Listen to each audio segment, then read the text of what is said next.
जिंदगी में हजारों से नाता जुड़ा। हंस जब भी उड़ा तब अकेला उड़ा। ये आत्मा जो परमात्मा का स्वरूप है, जब तक आपके शरीर में विद्यमान है तब तक ही आपका शरीर और तन मन धन चलता रहेगा।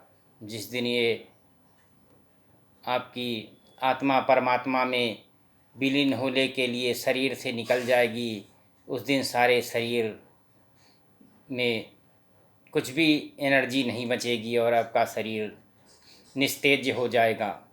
तो और संसार में इतने भी लोग हैं जिनके सबके एक दूसरे से संबंध होते हैं, तरह तरह के संबंध हैं, लेकिन जीव जब भी जाता है तब उसके साथ उन संबंधियों में से कोई नहीं जाता है। इसलिए यह जीवात्मा सदैव परमात्मा का अंश है और आपके शरीर में विद्यमान है। जब ये आपके शरीर में ईश्वर का तेज विद्यमान है तब तक आप चलायमान हैं। तो आप इसीलिए ईश्वर की सद्गति हो। यदि नाना प्रकार के पाप करके आप इस जगत में तरह तरह की बुराइयां पैदा करेंगे तो आपको परमात्मा के सद्गति में बहुत सी कठिनाइयां आएंगी और आपकी सद्गति होनी मुश्किल हो जाएगी, जिससे लोगों का ये मानना है, शास्त्रों का मानना है कि आप भगवान का पूजन भजन ध्यान चिंतन इत्यादि करते रहें, माला में जप करते रहें, जिससे सद्गति होना आसान हो जाएगा। तो आज मैं भगवान की जिस प्रकार की माया है उसमें ये जीव मोहित है और उसी माया में भ्रमता हुआ ये पूरा जीवन अपना जो है समय कष्ट और हर्ष खुशी दोनों में बिताता है। यहाँ पर विषाद भी है और प्रसन्नता भी है। तो कभी आदमी प्रसन्न हो जाता है, कभी तरह तरह के उसके काम पूरे हो जाते हैं तो सुखी हो जाता है, तो बहुत खुशी हो जाता है, और कभी उसको दुखों का पहाड़ उसके ऊपर आ जाता है। तो इस प्रकार से जीवन चक्र है जिसमें मनुष्य भ्रमता रहता है। ये ईश्वर की माया है। इसी प्रकार की एक माया नारद मुनि को जो प्राप्त हो गई थी, तो मुनि ने एक जो है कन्या का वरण करने के लिए देखिए नाना प्रकार के दुख भोगे और अपना रूप भी भगवान से मांगा। तो भगवान ने ऋषि मुनि के लिए, उनकी ऋषित्व की रक्षा के लिए उनको वानर का रूप दे दिया। यद्यपि उस रूप को दो भगवान रुद्र के गणों के अलावा और तीसरी कन्या और चौथे श्री नारायण जी के अलावा और कोई नहीं जान सका, तथा फिर भी नारद जी उसमें बहुत से परेशान हुए और ये भगवान की माया थी। तो भगवान को नारद मुनि से साप लेना था, तो जो है इसलिए उन्होंने इस प्रकार से नारद मुनि को भ्रमाया था। तो भगवान जी की माया से नारद मुनि उसी आश्रम स्वयंवर में गए और उन्होंने देखा और सोचा कि अब तो भगवान का रूप मेरे को है और तो इसलिए कन्या मुझको वरण कर लेगी। पर जिस तरफ नारद जी बैठे थे उस तरफ कन्या ने भूल करके नहीं देखा, और जब बाद में उसने देखा तो उनका मरकट बदन भयंकर देही, देखत हृदय क्रोध भातेहि। उसने देखा कि बंदर का बदन और बंदर का भयंकर बदन और उसके नारद के तन को देख करके कन्या को बहुत गुस्सा आया और उसने उस तरफ पलट करके देखा नहीं। और नारद जी बार बार उकसाते थे, बार बार उठते थे, छटपटाते थे कि कन्या किसी तरह से मेरी तरफ आ जाए। जयमाल लेकर कन्या जब घूम रही थी तो नारद जी उस समय बहुत परेशान थे, पर उनकी तरफ कन्या ने देखा तक नहीं। और धरी नप तन तह गयऊँ कृपाला, कुंवर हरस मेलव जय माला।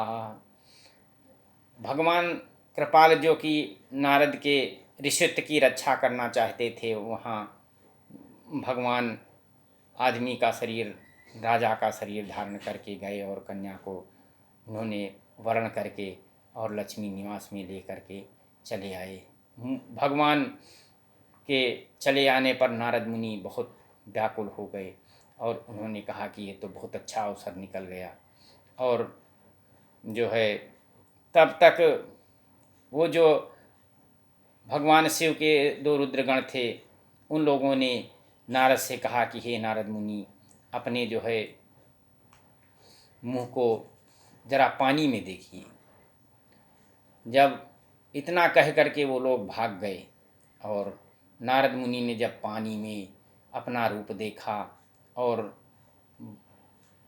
बंदर का रूप देख करके नारद मुनि बहुत ही गुस्सा हुए और उन्होंने भगवान को बहुत सारा भला बुरा कहा कि देहों श्राप की मरिहों जाई, जगत मोर उपहास कराई। बीच ही पंथ मिले दनुजारी, संग रमा सोई राजकुमारी। उन्होंने कहा कि ऐसा श्राप दूंगा जाकर भगवान को कि मैं जो है प्राण ही साथ दूंगा या प्राण दे दूंगा। उन्होंने कहा कि जाकर के ऐसा श्राप दूंगा या तो प्राण दे दूंगा, क्योंकि उन्होंने मेरी सारे संसार में हंसी करा दी। और दैत्यों के शत्रु भगवान हरि उन्हें बीच रास्ते में ही मिल गए। साथ में लक्ष्मी जी और वही राजकुमारी थी। बोले मधुर बचन सुर साई, मुनि कहाँ चले बिकल की नाई। सुनत बचन उपजायति क्रोधा, माया बस न रहा मन बोधा। भगवान स्वामी ने बड़े मीठे शब्दों में मुनि से कहा कि हे मुनि जी, व्याकुल होकर कहाँ चले जा रहे हो। तो इतना शब्द सुनते ही नारद जी को बहुत बड़ा गुस्सा आया और उन्होंने माया के वशीभूत होकर कहा कि उनको कोई जो है मन में चेतना रहा और उन्होंने कहा कि पर संपदा सकहु नहीं देखी, तुम्हारे ईर्षा कपट बिसेखी। मथत सिंधु रुद्र न बौरायो, सुरन प्रेरी विष पान करायो। असुर सुरा विष संकरहि, आप रमा मन चारु। स्वार्थ साधक कुटिल तुम, सदा कपट व्यवहार। कहा कि आप तो बहुत स्वार्थी हैं और दूसरे की संपदा को आप कभी देख नहीं सकते हैं। तुम्हारे भगवान को नारद जी कहने लगे कि तुम्हारे ईर्षा और कपट बहुत है। समुद्र जब तुमने मथवाया तो समुद्र मंथन में तुमने भगवान शिव को विष दे दिया और उनको विषधर बना डाला और देवताओं को प्रेरित करके उनको भगवान शंकर को विषपान करा दिया। कहा कि असुरों को मदिरा और शंकर भगवान को शिव और स्वयं जो है लक्ष्मी का वर्ण कर लिया। सुंदर कौस्तुभ मणि ले ली। तुम बड़े धोखेबाज हो और बहुत मतलबी हो। सदा कपट का तुम्हारा व्यवहार है। और परम स्वतंत्र न सिर पर कोई, भावै मन ही करब तुम सोई। उन्होंने कहा कि तुम बिल्कुल स्वतंत्र हो और तुम्हारे ऊपर कोई किसी का अंकुश नहीं है। जब जो कुछ चाहते हो करते हो। तो कहा कि अब जो तुमने किया है इसका फल जो है आगे तुमको मिलेगा। और कहा कि कपियाकृत तुम कीन हमारी, करिहहि कीस सहाय तुम्हारी। ममपकार की न तुम भारी, नार बिरहा तुम हो बदुखारी। कहा कि तुमने हमारा बंदर का स्वरूप बनाया था, इसलिए जाइए, अब मैं तुमको श्राप देता हूँ कि तुम जो है, जब तुम जाकर के जब भी तुम्हें वियोग होगा तो बंदर ही तुम्हारी सहायता करेंगे। तुमने मेरा नारी के स्त्री के वियोग में दुखी किया, तो जाओ तुम भी अब स्त्री के वियोग में दुखी होगी। तो बंचहु मोहि जमन धरि देहा, स्वैतन धरहु साप ममएहा। कहा कि अब कि तुमने अच्छे से अपनी दुश्मनी ली है, हाँ, अतः अपने किए का फल अवश्य पाओगे। जिस शरीर को धारण करके तुमने मुझे ठगा है, तुम भी वही शरीर धारण करो, और यही मेरा श्राप है। तो श्राप शीस धरि हरस हिय, प्रभु बहु बिनती कीन। निज माया की प्रबलता, करसि कृपा निधि लीन।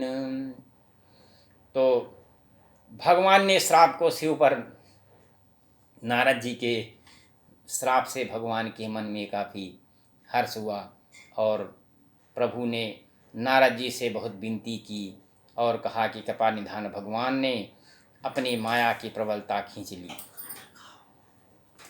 सीता राम राम राम, राजा राम राम राम। सीता राम राम राम, राजा राम राम राम।